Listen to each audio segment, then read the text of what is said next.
Dune and Dune Messiah are a perfect duology. I read these books just in the past couple of years, and they immediately catapulted to the top of my favorite stories of all time list. I am going to tell you why in this video.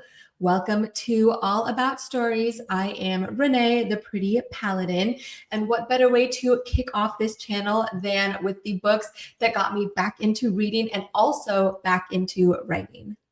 The first part of this video will be a spoiler-free review. I'm going to talk about why I love these books so much and some of the things that you need to know as a reader going into them that I think will help to improve your overall perception and experience. And the second half of this video will be a spoiler-full discussion. I'll go into more detail about my favorite parts, what exactly I loved about the writing, the story, the characters, and also why some of the themes and ideas are still applicable today, and if not even more important for us to reflect on. So let's get into it. I am just going to talk about Dune and Dune Messiah. Those are the only two books I've read, and I will mention the movies, but I'm not really going to talk about them or do any sort of comparisons in this video because this is a book review.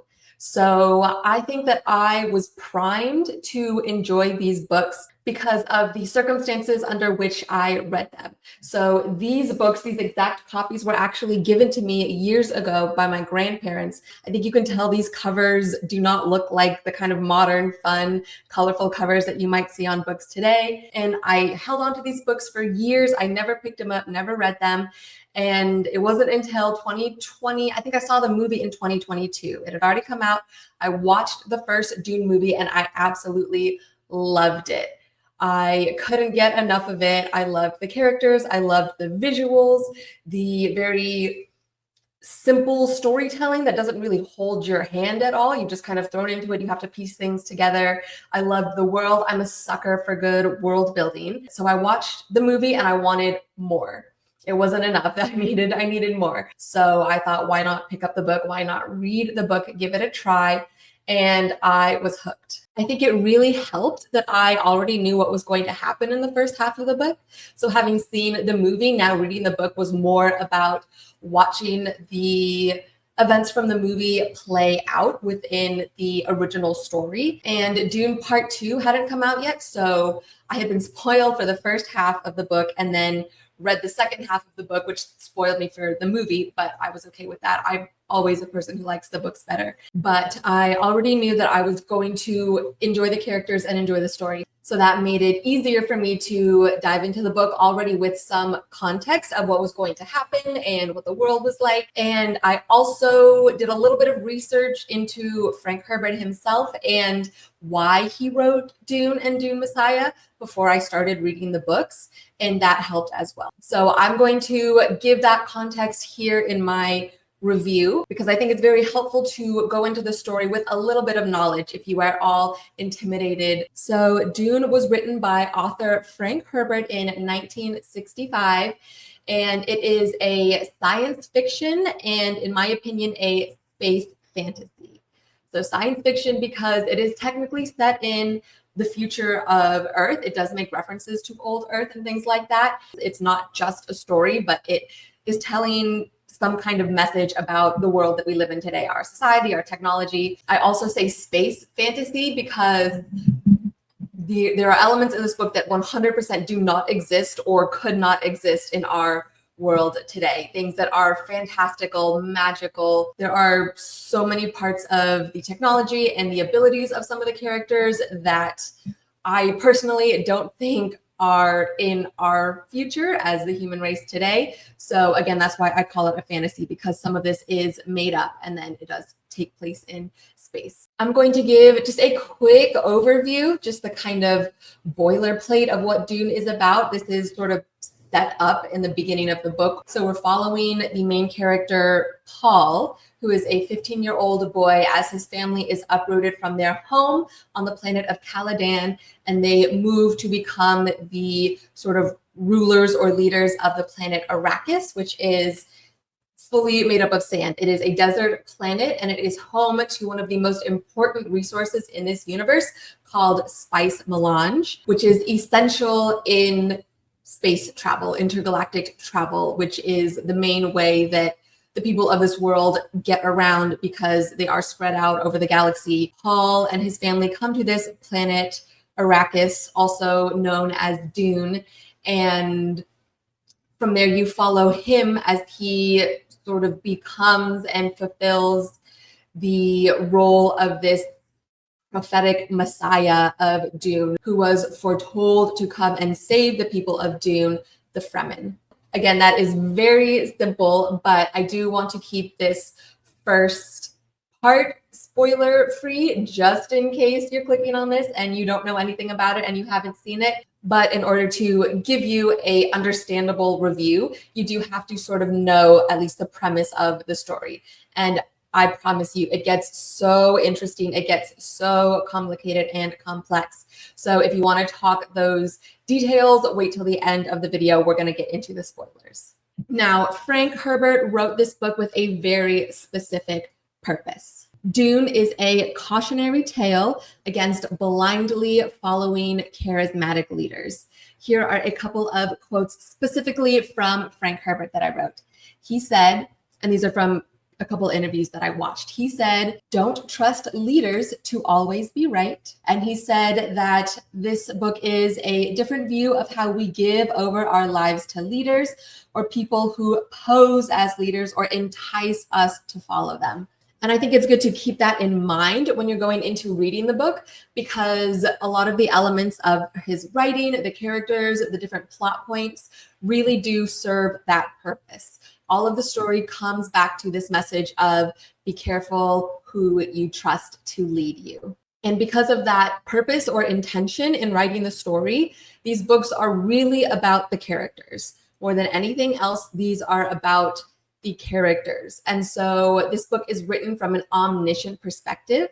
That means that from chapter to chapter or even paragraph to paragraph, you as the reader are jumping from one mind to the other of the different characters in that scene or that chapter, and you get to know what they're thinking, what their intentions are, what they are doing, all at one time. So two characters will be having a conversation, and you as the reader know exactly what each of them is thinking, how they are perceiving what the other character is doing or saying, and what their plans are for the future for themselves, for this other character, things like that. And this can be a little overwhelming to read if you're not used to it, because it is a lot of information that is coming at you as the reader, and you do have to use a little more brain power to think about it and really parse out character to character what's going on. It definitely makes it more complex and complicated. I personally like that. I like reading these stories and having to really think about it and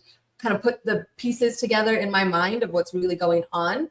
But if you're someone who just likes to kind of go along for the ride and just jump in, turn your brain off, enjoy the story, then this is not that book at all. However, this omniscience does serve the story. It serves the characters, and it serves Frank Herbert's purpose.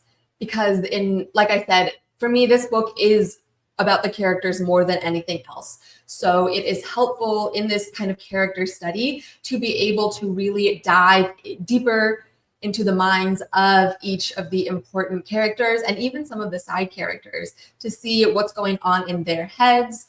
And when we're talking about these charismatic leaders, why are these people now looking to follow these charismatic leaders? Or why are these charismatic leaders acting the way that they are or doing the things that they're doing? Now, a huge aspect of both of these books, Dune and Dune Messiah, is political intrigue. So it is a lot about politics. There are different houses, different families that lead different planets that are all sort of vying for control and power within this world. And because of that, there is, of course, a lot of backstabbing, betrayal, plots, machinations, manipulations, lies, all that good juicy stuff. I love it. I love it when things get complicated. I love it when you're looking at the relationships between two people and how they manipulate each other or how they prevent manipulation of themselves. I love that sort of dance between the spoken and unspoken social and political rules. So there's a lot of that that's going on, and it's very much people talking to each other and people thinking and plotting and planning. There's not a ton of on-page action. That might be one of my like small gripes with it, is that I would have loved to see some more action. There are definitely points where you do see characters like fighting or having battles or doing something like exciting, but there are also points where you jump into the start of a chapter and the characters are coming back from a battle and you just say, oh yeah, they won this, they did a good job, basically, and you don't know anything about what happened, which I do love some action. I love that excitement. And I wish we could have seen more of it, because I think with Frank Herbert's writing style and how detailed he is, I think it would have been really cool scenes. But I understand why he left them out. Because again, that doesn't, you're going to hear me say this throughout the whole video, but that doesn't serve the story. Like, for the purpose of this narrative, you don't need to know exactly how the battle was won. You just need to know that it was won. Okay, let's talk about the characters. I've been saying that this is a book about character. This is a book about people. So what about these people? I fell in love with the characters so quickly. Some of the characters are likable in that you are sort of rooting for them. You kind of get attached to them. You want them to be happy. You want things to work out for them. Some of the characters are unlikable in a great way, the kind of characters that you end up loving to hate. And if or when you see them fall from grace, then it is super satisfying. However, it's not as simple as likable and unlikable, and it's definitely not as simple as these are good characters and these are bad characters. All of the characters are flawed. All of the characters are very human. Even the characters that would appear on the surface to be good guys aren't necessarily good people. They make mistakes. They act in their own self-interests. They act very selfishly at times. For example, when Paul and his family move to Arrakis, and this is not going to spoil anything, his father is more generous with the resources of the royal family, mainly water, because that is a scarce resource on a desert planet, as I'm sure you can imagine. But Paul's father, as the new leader, is more generous with those resources to the people. And yes, at first blush, that's a good thing. But then it is explained within the story that he's doing that mainly to endear the people to him. It's part of propaganda so that he will gain the support of the people of this planet.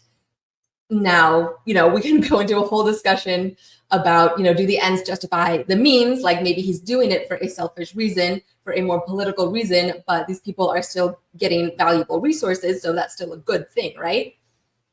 And again, that just kind of barely scratches the surface of the depth of these books and how much discussion there is to be had about the philosophy of it. And I don't want to get into that too much now, but all of that to say, these characters are compelling. They are dynamic, they are layered, they have depth. They feel very real. They feel like real people put into these crazy, wild situations, and they're making very human choices, which in my opinion makes the story more believable, and it makes it much easier to suspend your disbelief of this crazy, wild sci-fi world, and just to really attach yourself to these very familiar kinds of human characters. I found the events of the stories to be very unpredictable. I, from page to page, had no idea where things were going. I could make predictions, but I was often wrong, which is fun for me. I love not knowing what's going to happen, especially in a book like this that is twisty and complicated, and things are revealed and you're like, oh my gosh, how did that happen? But it's always earned. The unpredictability, the twists and turns is always earned. It never feels like it's coming out of left field. It never feels like the author is trying to shoehorn something in just to make it more exciting or just for the sake of being crazy and unpredictable. It still feels like natural consequences of the story. And even some of these characters have abilities that are almost like superhuman, that are outside of the realm of what we would be able to do, or special training that elevates them above the people within their story, like the normal people in their world. However, it always still feels kind of grounded in a sort of reality. These things are never become like a get out of jail free card. Oftentimes the use of these powers and abilities still come at a cost, or they are helpful, but they don't fully solve the situation. So I really appreciate where things can still be mystical and fantastical, but still feel realistic, at least within the story and the world that these characters are living in. Okay, we have to talk about the world building. This is my favorite part. I love world building. It's my favorite part of any book that I read. It's been my favorite part of the book that I'm writing. Honestly, I spent like almost a year or more world building before I even started writing the actual book or working on the plot. Building a world for a story is so important to the effectiveness of that story. If your world isn't well fleshed out, if you can't explain why something is the way it is in your world as an author, or just as a world builder in general for any sort of game or story that you're creating, then you're sunk. It is really going to take your readers or your players out of that sort of suspension of disbelief or out of the moment if something doesn't feel natural within this world that you have created. So thinking about that and applying that to Dune, it seems like Frank Herbert's thought of everything. The world is so complex. The different political structures and systems, even the ecology and the biology of the people and the animals, the way things work. Like, he has a whole explanation about how and why Arrakis functions the way that it does, how the giant sandworms are essential to the life of this planet and the creation of the spice melange, how spice functions both as an essential resource on this world and an addictive substance that has very specific effects on the human mind and body. He even has history that goes back thousands of years that is referenced many times within the books that explains why the world or galaxy as a whole is the way it is, especially as a continuation of, our current timeline in the real world and Earth now, and how this led to the world of Dune. And he does not hold your hand at all in these books. He dives right in. He is making references to these things. They are just thrown out casually by these characters with zero explanation. So you as the reader are kind of putting the pieces together yourself, and you're going to have a lot of questions, especially in the first book. There's a lot that will be mentioned or referenced without any actual explanation.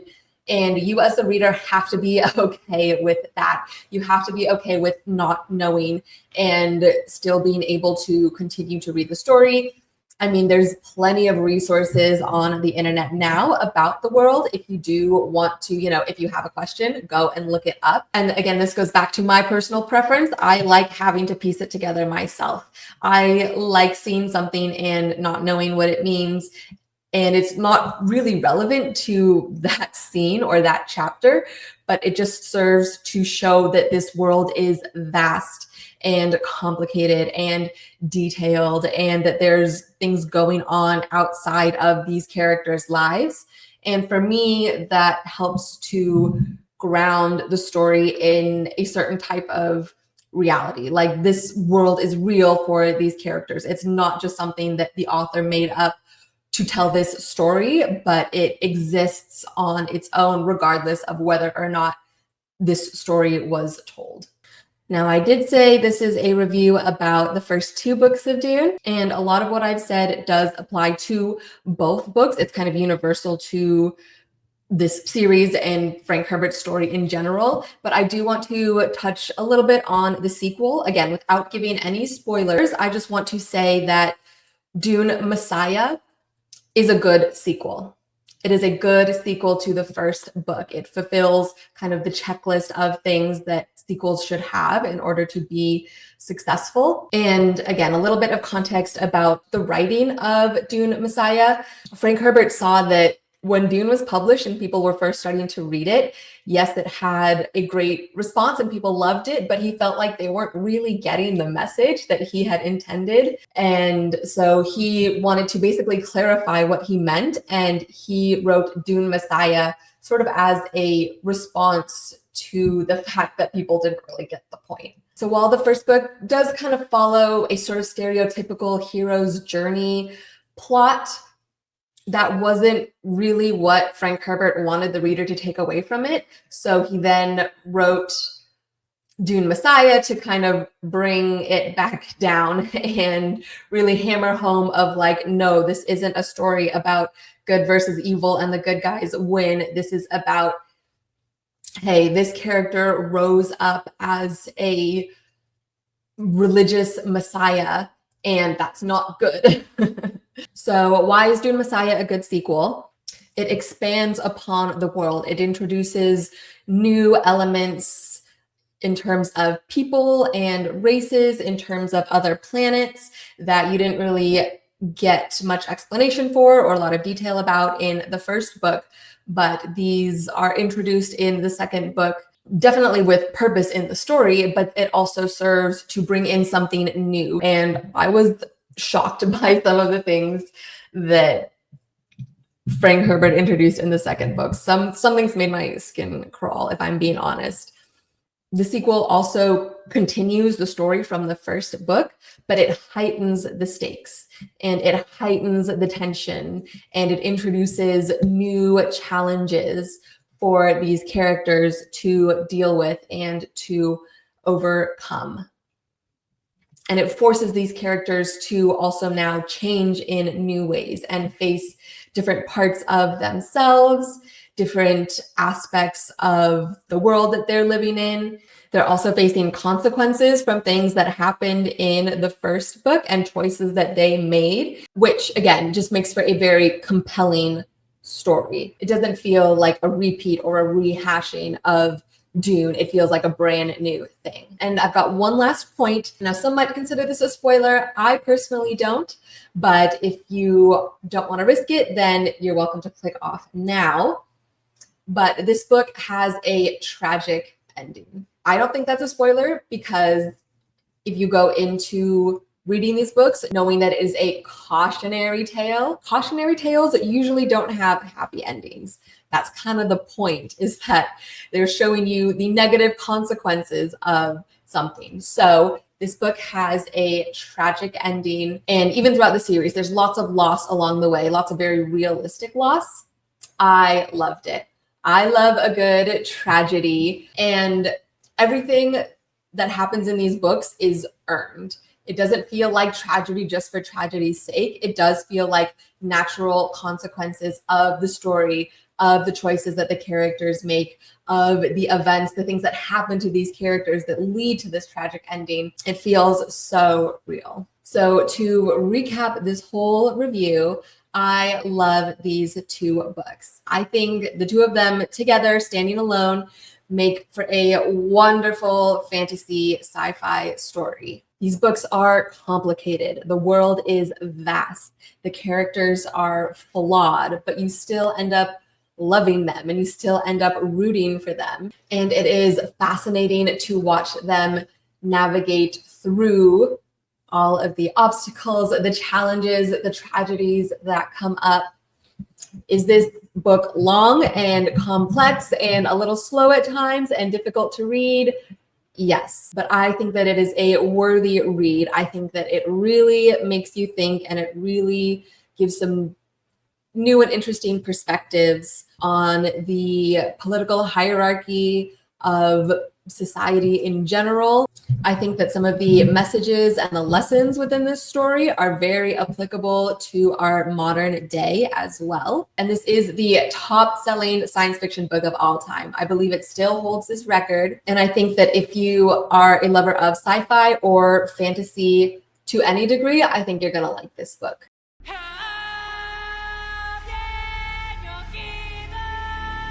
Okay, I'm done with my review. We're going to get into a spoiler-full discussion. So if you don't want to know some of the nitty-gritty details of what happened, go read the book first and then come back and we'll talk about it. We have to start with the Bene Gesserit. I love the Bene Gesserit. I love the way that they have taken control of basically the entire universe over hundreds of years, generations upon generations. I love that they have their own agenda that they've been working on behind the scenes across the entire galaxy to create the Kwisatz Haderach, and just the complexity of how everything that had to go into making that plan happen. The fact that they got so close to their chosen one, and they were foiled by Jessica's love for her husband. I've seen some commentary of people saying that there's not a lot of like emotional connection or intimacy within these books, but that one instance of Jessica betraying her order, the people who trained her, raised her, she was sworn to, betraying their plan for her to have a daughter, because again, the Bene Gesserit can control their biology to such an extreme degree that she could control the gender and the sex of her unborn child. They wanted her to have a daughter, and she knew that her husband wanted a son, and she gave him a son. Her love for her husband trumped hundreds of years of planning for this order. If that's not an example of emotional decision-making and how the purity of love and the human heart can change the fate of this entire world, I don't know what is. I love that so much. In the books, you can really see how much Jessica loves Leto and how much Leto loves Jessica. And in a story that is a lot about manipulation and doing things for political reasons, to see that this kind of love can still exist is beautiful. So for that reason, I think Jessica is definitely one of my favorite characters. That and her decision to drink the water of life, knowing full well that she was pregnant and had no idea what was going to happen. She's a crazy one. I love her so much. Now, I do feel like I have to mention Dr. Yue, as his betrayal is sort of the main catalyst that propels Paul into his messiahship, I guess. And I've heard some critiques about the writing of this guy and Frank Herbert's writing in general. People complaining that it's very repetitive, how every time that Dr. Yue is sort of the character that you're focused on or that you're reading about, he's repeating to himself, like, I'm going to betray these people. They have no idea. Jessica has no idea that I'm plotting against her right now, and blah, blah, blah. And how that's mentioned over and over, like the author is kind of like beating you over the head with it, trying to get that point across. I mean, yes, it does get the point across. He could definitely get the point across by, having one scene of this inner monologue in Yue's head and then leaving it. However, again, the story is overall omniscient. You're always in the point of view of lots of different characters. And when you're lying to someone, it's always on your mind, especially something like this, where you're literally plotting the downfall and the death of this family that you are technically sworn to serve. And in, weeks, months, whatever, the things that you're doing right now are going to lead to their deaths. That is a huge thing to contend with. That is a ton of cognitive dissonance going on in your head every single day. And when you're lying to someone like that, it's always on your mind. Every time you see them, you can't help but think, I'm going to betray you. I'm lying to you right now. So is it repetitive? Yes. Is it realistic for someone who is in that situation? Also, yes. And I can appreciate a writer that stays true to the character, even if it doesn't line up with what the reader might want to read. Now, I want to talk about my favorite chapter from the first book. This is the chapter that really hooked me. I was reading this chapter and I was like, oh, I'm in it. I love this so much. It's the dinner party scene. Now, that scene wasn't in the movie, so I didn't know it was there. I didn't know it was coming. For me, that scene really helps to solidify the characters, the world they're living in, the stakes of the world that they're living in, because you see all these different people from different political factions, from different planets coming in. You get to see the tension between them. You get to understand sort of the complex landscape of these different houses and families between the guild and the navigators, and who has the power, who doesn't, how are these people trying to get the power or increase their influence or, manipulate Paul or Jessica. There is this plot going on against the Atreides, and how does that fit into what these other characters want? Do these other characters know about this plan? How are they involved? And that sort of situation, yeah, there's a lot going on. You have to be so on top of it. You have to be clever and witty, and you have to be able to read these people and have this, historical contextual knowledge about who they are and what they want in order to properly respond in a way that's appropriate and communicate the message that you want to communicate without, offending them or revealing your hand or whatever. That was my favorite moment. That was my favorite chapter in the first Dune book, 100%. I want to talk a little bit about all these sort of supernatural powers that these different characters have.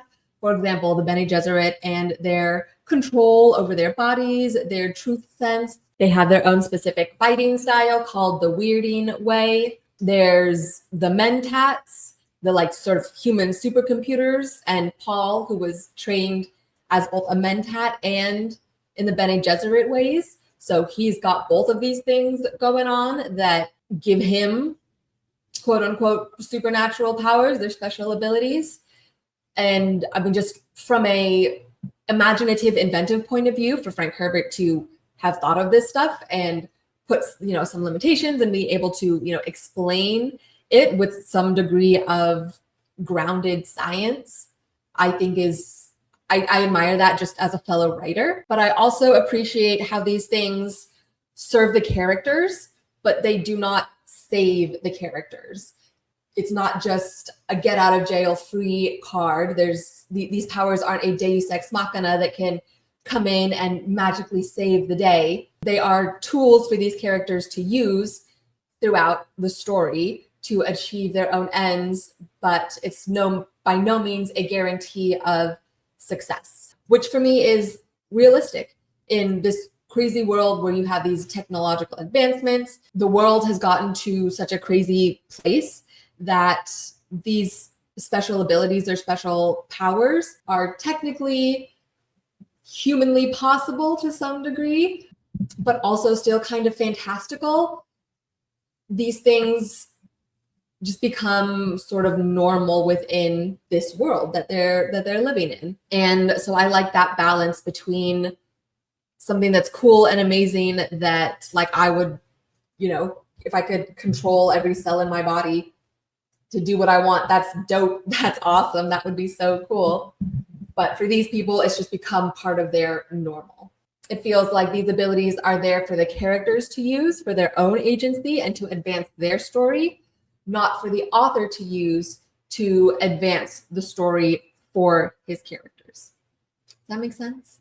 And sort of along those same lines, I want to talk about the prophecy of the Fremen, their Lisan al-Gaib, Paul, who became Paul Muad'Dib, how there was this old mystical legend foretold for these people that became so ingrained within their culture and within their society and their own religious beliefs that, Mapes, even at the beginning, was so ready for Jessica and Paul to be the people from this prophecy that she misinterpreted what Jessica was saying and jumped on it. Or how when Paul meets the Fremen, he's just kind of guessing. He's not really doing anything specific, but they see all of his actions as evidence that he is the Lisan al-Gaib. I mean, of course, one of the greatest stories in our world is the story of a powerful leader who comes to save the human race, my boy Jesus Christ.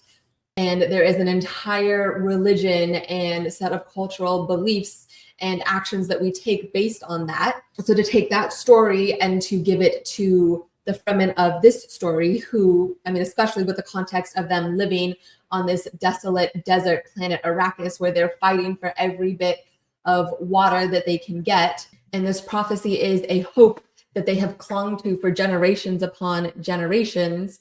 And so when they see Paul coming and he kind of checks off their list and fulfills the things that their Messiah would say or do, or where he would come from, it seems like this beautiful, wonderful, magical thing. And then you find out later that its prophecy was propaganda planted by the Bene Gesserit years and years and years ago. This wasn't even like a grand master plan of theirs. This was just insurance. This was just backup, just in case any Bene Gesserit woman came to Arrakis and needed help and needed support, then they could rely upon this old prophecy from their Missionaria Protectiva, and the Fremen would, ostensibly help them, which is true, which is what they did. But then that just goes to show, again, the depth and the planning and forethought of the Bene Gesserit, and also the evil, manipulative side of the Bene Gesserit. I mean, almost everything that they're doing is, in my opinion, evil and manipulative. It serves the purpose of their order, but it doesn't serve the people of Arrakis. It doesn't serve the Fremen. It's not what's best for them. It was just set up to help other sisters of the Bene Gesserit. And from a writing perspective, for Frank Herbert to have that plan in mind, and along the way he was dropping little hints. There was foreshadowing of this throughout the first and second book, so that when it's finally revealed to Paul and revealed to the reader, it feels earned. You have these subconscious memories in your head of what you've already read in the past. And what a tragedy for the Fremen. What a tragedy that you see these people become so enamored and enthralled with Paul and his story and his fulfillment of their prophecy. And Paul goes along with it. I mean, what choice does he have? In the beginning, it's about survival. Him and his mom have been separated from their home, their family. His father was killed. They're stranded. They need these Fremen to help them. So yeah, of course he's going to say, oh yeah, I'm your Messiah. He, even in the beginning, he doesn't, he denies it. And they take that as evidence that he is the Messiah. So he really doesn't have a choice. Their belief pushes him into it. His own need for survival pushes him into it. And he he becomes the Lisan al-Gaib. He becomes their Messiah based on the events of the story, and then based on his own choices. And that's another thing that I appreciate about these books and Frank Herbert's writing, is that this prophecy, and then later Paul's power of prescience that he acquires after being, again, suffused with the spice for a longer period of time. And he also takes the water of life and has the kind of Reverend Mother awakening. This prophecy and Paul's visions of the futures, these don't act as a blueprint for the story. The prophecy is fulfilled by the decisions of the characters. And even once Paul gains that prescience and is able to see the future and see the jihad and how things are going to play out, he doesn't want that. He doesn't see that as a good or positive thing. But Paul gains these powers, and they show him possibilities, number one, not guarantees. He sees lots of ways that the future could play out, and it's sort of up to him to make the decisions on which path he wants to take. He's kind of caught between a rock and a hard place. What is the lesser evil here? What is the best outcome for him, for his family, for the majority of people in their universe? That's a lot of knowledge and a lot of responsibility to place on a 15, 20-year-old man. And ultimately, all this power and all this responsibility has a negative effect on him, his character, his story, his life and desires, and on his humanity as well. And you see that playing out more and more in the second book, where he sees the death of Chani, his, I mean, I'm going to say wife, but technically he never married her, concubine, lover, his woman, his person, and tries to prevent it. But in the choices that he makes, and the choices that she makes, in the choices that other characters like Irulan had already made, it comes to pass anyways. And knowing that and seeing that possibility, and then seeing that start to play out in his life, I feel like Paul just really disconnected from his emotions. Now, let's talk a little bit about Chani. Let's talk about the ending of these books and her story. Again, I think Chani and Paul are a really good example of true love in these books, the same way you had Jessica and Leto. I do believe that Paul and Chani really did love each other, and they had a very strong bond. There wasn't anything that ever came between them or tested their relationship to the point where, as the reader, you were wondering if they were going to break up. Even through Paul's marriage to Irulan, they both were on the same page about, hey, this is purely political. I love you. You love me.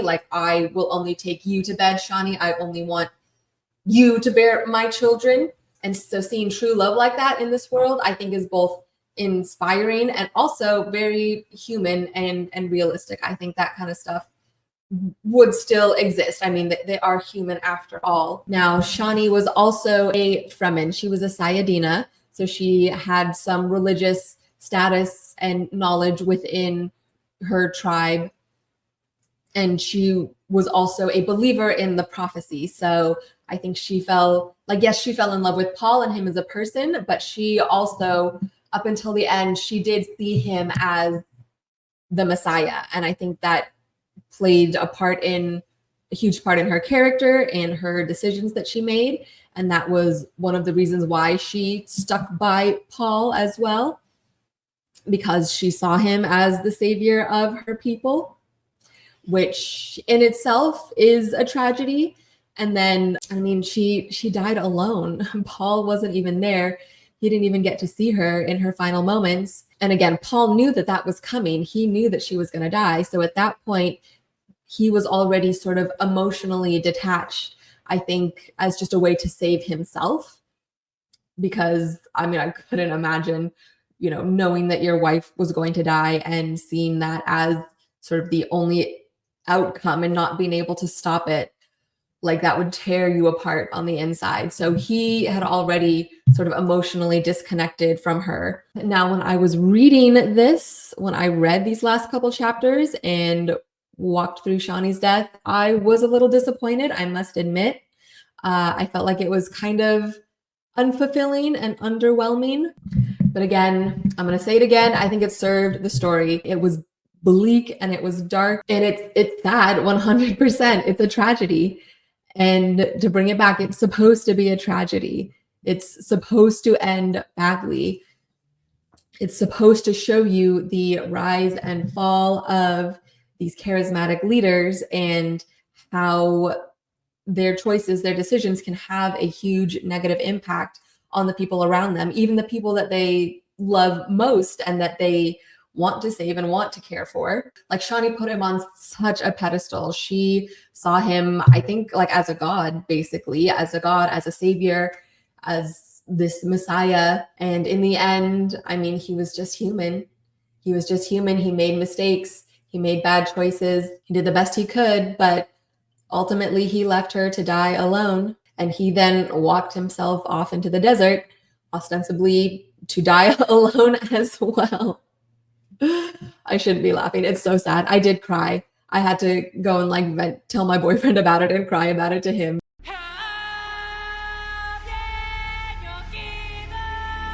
We are almost at the end here. I just want to talk about a couple of lessons that I gained from this book that I think are applicable to the current day. Now, the first one is pretty simple. I really liked the litany against fear. I've ended up using it myself, and I don't know the whole thing, but the first two lines are, "I shall not fear. Fear is the mind killer." And that has really stuck with me. Fear is the mind killer. And I have dealt with a lot of anxiety in the past. I've dealt with personal fears and intrusive thoughts, things like that. And it's historically been very easy for me to kind of spiral about stuff. So having this sort of mantra to fall back on, and especially this idea of fear being a mind killer, fear being something that kind of prevents you from thinking objectively or thinking critically, that becomes a more like physical body emotion rather than thoughts or logic, was kind of eye-opening for me, was very interesting. And it relates to just a larger idea of fear being something that's false. I've heard the acronym FEAR as in false expectations appearing real. There's the Christian idea of fear being this spirit that can kind of come over you, that is a product of evil and is never there to be helpful or never there to serve you. So in moments where I am myself feeling anxious or feeling fearful, being able to tell myself fear is a mind killer. You need to set the fear aside in order to come back to logic and reason and use your mind, not your body. Use your thoughts, not your emotions. In a world where fear has become almost a sort of currency when it comes to the media, news cycles, just online, people trying to sell you stuff, things like that. A lot of the time they use fear as the vehicle to get you to feel a certain way or think a certain way or take an action, make a purchase, something like that. Being able to face those things, knowing that fear isn't real, and anytime you're feeling fear, you should really stop and kind of check yourself and gain some perspective. In my own personal life, I try to never make decisions out of fear because I think that, again, fear is something false. Fear is not helpful. So anything that comes from that, any decision that you make out of fear is going to be the wrong decision no matter what. And my final point about Dune and how it relates to our modern day world goes back to the original purpose of the book. Now, in one of the interviews with Frank Herbert, he was asked, I have my little notes here, he was asked, what is the message of Dune? And he said, word for word, don't trust leaders to always be right. I'm going to say that again. Don't trust leaders to always be right. Now, this goes for religious leaders. This goes for government leaders. This goes for social leaders like celebrities or influencers. Just because they are in a position of power, just because they are higher up on some sort of social hierarchy, just because they have more knowledge or more control, doesn't mean that they're always right, doesn't mean that they know best. They are still human at the end of the day. They are still flawed. They are still selfish. And another point that was made in some of these interviews, Frank Herbert talked about power and corruption. Not that power corrupts necessarily, but that power draws corrupt people, or people who are more inclined to corruption will also be drawn to power. And within the story of Dune and Dune Messiah, we see it play out. The people who did give themselves fully over to their religious leader, the Fremen, it didn't end up going very well for them. There was still war. Their planet was still attacked. They weren't saved. Paul didn't end up being this wonderful, perfect figure who saved their world, who brought water and life back to their planet. He made very human choices, and he ultimately died and left and abandoned them. And there were tons of people, tons of Fremen who did sacrifice themselves for Paul and for this prophecy. They lost their lives. Families lost brothers, sisters, lovers, things like that. They were blinded to reality by their faith in Paul. They were ultimately tricked, hoodwinked by the Bene Gesserit from the very beginning. And yes, they were a desperate people. They were suffering. They were primed for that manipulation. But isn't that sort of a reflection of where we're at right now? Outlook on life in today's modern world at this time is kind of bleak, with wars going on, with, especially in America, the inflation. People are not making enough money to support the cost of goods going up. I feel like people are getting desperate. There is a huge divide between our two political parties, and people are rallying behind the leaders of each of their political parties with a sort of blind reverence. And I think it's even worse when it comes to celebrities. The worship of celebrities is absolutely nuts. I am stunned by the degree to which people will stan these celebrities and believe whatever they say, do whatever they tell them to do, attack other people online just for having a different opinion or for raising valid criticisms. They will spend their money, they will spend their precious time for these people who don't even know that they exist. And it's wild, and it's not going to end well for anybody. It's already not ending well for anybody. I think people are losing their ability to think critically. They are losing their grasp on objective truth. They are being manipulated by these leaders, and these leaders know exactly what they're doing. They are doing it on purpose. They want the people to be divided. They want people to think what they tell them to think. They don't want us to think for ourselves. They have their own agendas. They have their own goals that are unknown to the general population. They are saying one thing, lying straight to our faces, and doing other things behind the scenes. They have programmed us for years and years and years, the same way that the Bene Gesserit programmed the Fremen to believe in this prophecy and to worship the Lisan al-Gaib, is the same way that we have been programmed to believe a certain narrative, to believe a certain story of history, and to not question anything beyond that, to not wonder, are these people telling the truth? What else is out there? Can I trust the things that I'm reading online? Can I trust the things that are written in my history books? No, you can't. You have to think for yourself. You have to question everything. These Fremen didn't question. The Bene Gesserit instated the Missionaria Protectiva, and it became a cornerstone of religion and culture for the Fremen. So when Paul came along, they didn't question him. They accepted him. They revered him.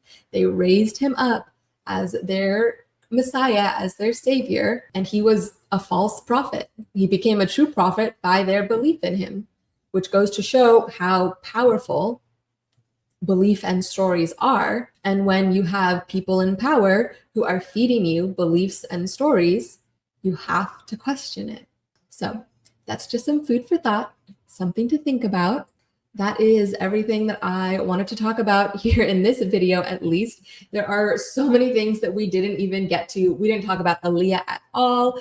We didn't talk about the plot in the second book. We didn't talk about the face dancers or the Golas or anything. If you want to dive deeper into this world, into this lore, into this story, let me know. I'd be happy to oblige. What do you think of Dune and Dune Messiah? Did you love it as much as I did? Is there anything that you didn't like?